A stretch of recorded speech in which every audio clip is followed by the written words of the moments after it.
اعوذ باللہ من الشیطان الرجیم بسم اللہ الرحمن الرحیم اللہم صل علی محمد وآل محمد وعجل فرجہم اجمعین۔ کتنا حسین وقت آ گیا ماہ مبارک رمضان کا، اور حسین کتاب کو اور زیادہ دل میں بسانے کا وقت بھی آ چکا ہے۔ اور کیا خوب فرمایا مولا امیر المؤمنین علیہ السلام نے کہ ما جالس ھذا القرآن احد، قرآن مجید کے ساتھ کوئی ٹائم سپینڈ نہیں کرتا مگر یہ کہ دو حالتیں ہو سکتی ہے، الا قام عنہ بزیادہ او نقصان، کچھ اضافہ کر کے اور کچھ کم کر کے ہی وہ قرآن کی صحبت، قرآن کی ہمراہی کے بعد اٹھ کر آتا ہے۔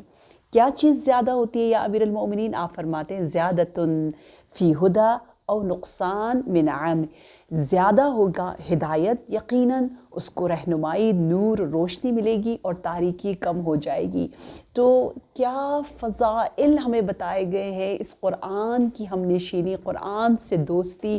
معلم قرآن کے لیے ہر شے استغفار اور دعا کر رہی ہوتی ہے، اللہ کی ہر مخلوق معلم قرآن سے راضی، خوش، اور ہر کوئی اسے خوشخبری دے رہا ہوتا ہے۔ تو آپ بھی اپنا حصہ تعلیم و تعلم قرآن کا ضرور لیں اور قرآن کی محبتوں کو پھیلائیں اس بابرکت مہینے میں۔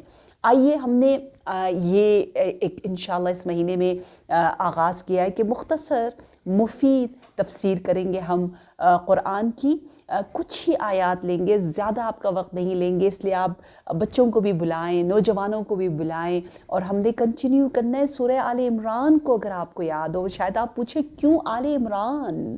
کیونکہ سورہ آل عمران کا ایک اور نام ہے سورہ طیبہ، پاک سورہ، ہمیں طیب و طاہر ہونا ہے اس مہینے میں۔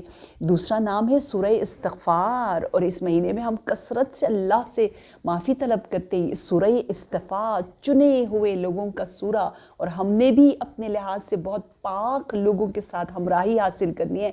پتہ ہے آپ کو سورہ آل عمران کی ہر آیت نہ کچھ آیات کی ہر آیت یا ایک پل یعنی برج، یا ایک پر یعنی جو آپ کے پاس جو ونگز ہوتے ہیں اس کا رول ادا کرتا ہے۔ اگر یہ پل ہے تو اس طرح سے پل ہے کہ یہ ہمیں آگ سے بچا رہی ہے، بدبختیوں سے بچا رہی ہے۔ اگر یہ پر اور ہمیں اڑان دیتی ہے کہ ہم فلائی کرتے ہیں، بلندیوں کی طرف جاتے ہیں، کیونکہ ہمیں پستیوں سے نجات دیتی ہے۔ اور ماہ مبارک رمضان میں ہی، پہلی رمضان المبارک میں ہمیں کہا گیا نا دعائے جوشن کبیر کو پڑھو، اور دعائے جوشن کبیر میں کیا ہے؟ الغوث خلصنا من النار یا رب، یا رب ہمیں اس نار سے، آگ سے، فائر سے بچا۔ اور یہ سورہ ہمیں ان تمام ظلماتی صفات سے دور کر کے نورانی کردار کی طرف لے کر جا رہا ہے۔ اس لیے آل عمران سے ہم نے پیار کرنا ہے۔ آئیے آیت نمبر 38 سے اپنے اس نورانی سفر کا آغاز کرتے ہیں۔ بسم اللہ الرحمن الرحیم۔ ہنالک دعا زکریا ربہ، ایک ایسا مقام آیا جہاں آ کر جناب زکریا کا دل ٹوٹ گیا، اور آپ نے گڑ گڑا کر بارگاہ الہی سے دعا کی۔ کیا مانگا، کیا کہا؟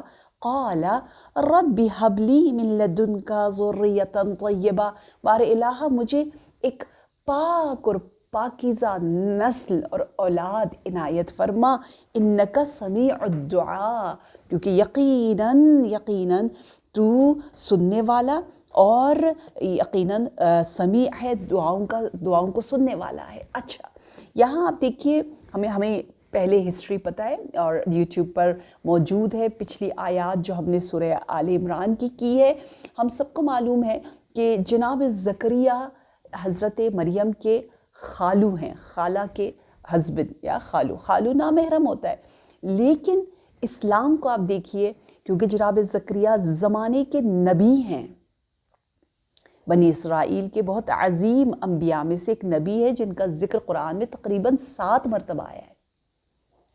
اور جناب مریم کے فضائل اور ان کے مقام کو دیکھ کر جناب زکریا کے منہ میں پانی آ رہا ہے۔ کیوں؟ کیونکہ جب جناب زکریا جب بھی تشریف لے جاتے as a teacher, as a مربی، ایز اے کفیل. دیکھیں اتنی بڑی تمنا ہے زمانے کے نبی کی کہ جناب مریم کے کفیل بن جائے. اور یہ استاد اور شاگرد ہیں. دیکھیں ظاہراً محرمیت کا رشتہ نہیں ہے لیکن زمانے کے نبی ہے اور ایک بچی کو تعلیم و تربیت کا بہترین انداز سے جو ہے وہ اہتمام فرما رہے ہیں.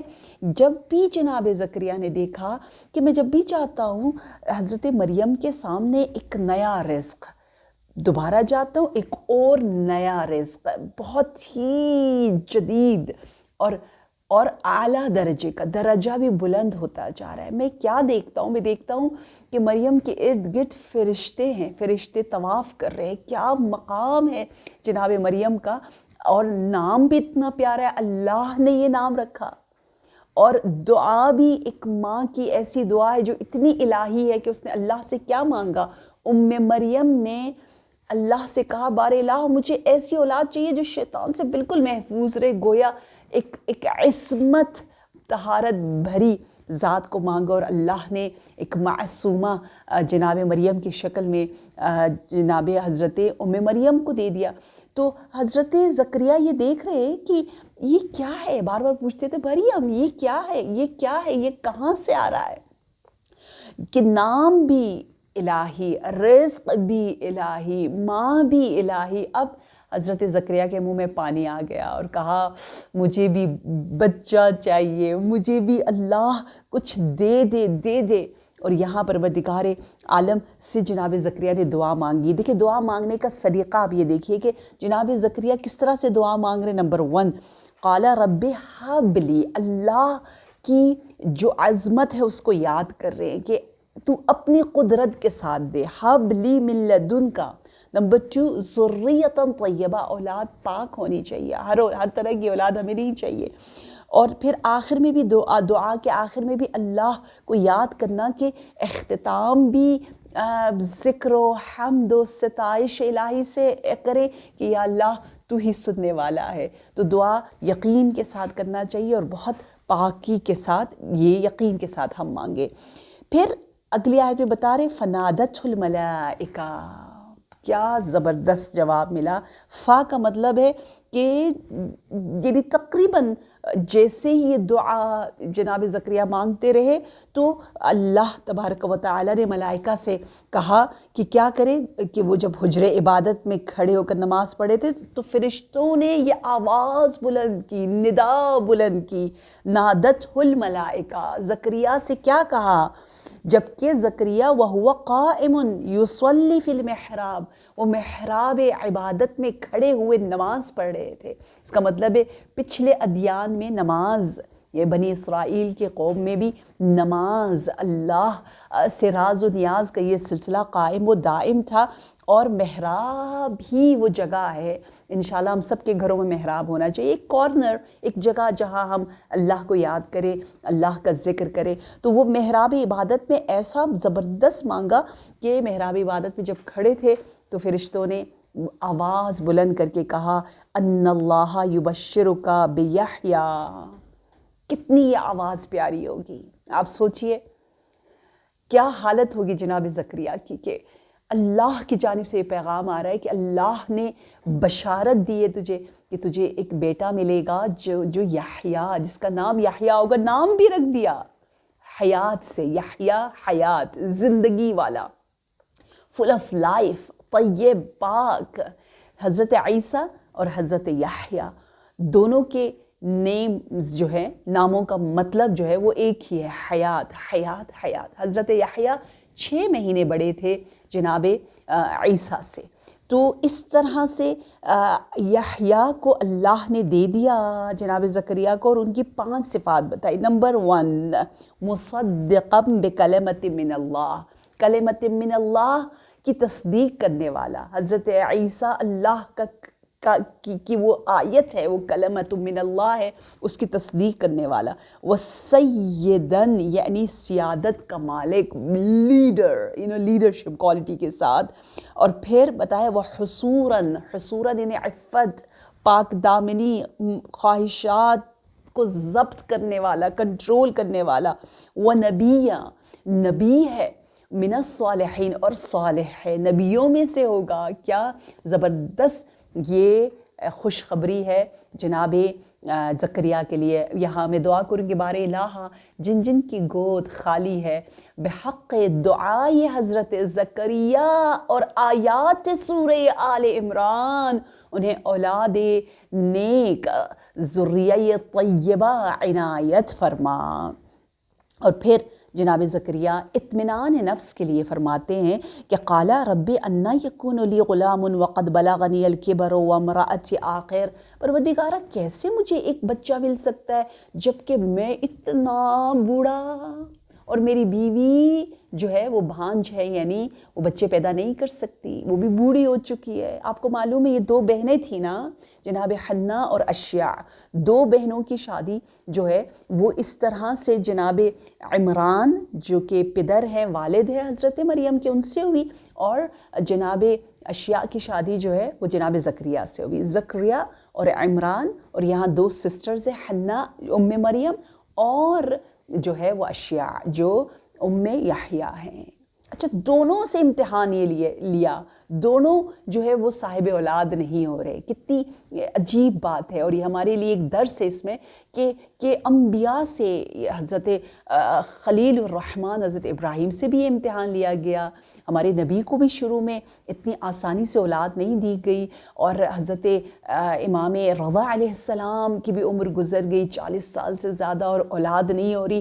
تو یہ امتحان ایک سلسلہ ہے۔ جن کے ہاں اولاد نہیں وہ بہت قوت قلب کے ساتھ دعا کرتے رہیں، اور جن کے ہاں اولاد ہے وہ دعا کریں کہ وہ طیب و طاہر ہو۔ یہ سب سے بڑا امتحان ہے۔ تو کہا یہ کیسے ہو سکتا ہے؟ دیکھیں یہاں ادب دیکھیے، جناب زکریا نے یہ نہیں کہا کہ تو کیسے دے سکتا ہے، کہا عیب اور نقص مجھ میں ہے، میں بوڑھا ہو چکا ہوں، میری بیوی بھانج ہے، میری بیوی صاحب اولاد نہیں ہو سکتی۔ تو اللہ کا جواب آیا، کتنا پیارا جواب ہے، اس میں ہم سب کے لیے اطمینان قلب ہے، اس لیے اللہ نے ہم سے کہا ہے کہ ہم اس کی تلاوت کریں۔ قال كذلك اللہ يفعل ما يشاء، اللہ ایسے ہی کرتا ہے، اللہ مسبب الاسباب ہے، یا میڈیمز وسائل کو بناتا ہے، بغیر وسیلے کے بھی دے دیتا ہے۔ اور پھر جناب زکریا اطمینان قلب کے لیے پوچھ رہے ہیں، قال رب اجعل لی آیہ، مجھے اطمینان قلب چاہیے، ایک آیت، ایک نشانی دکھا دے۔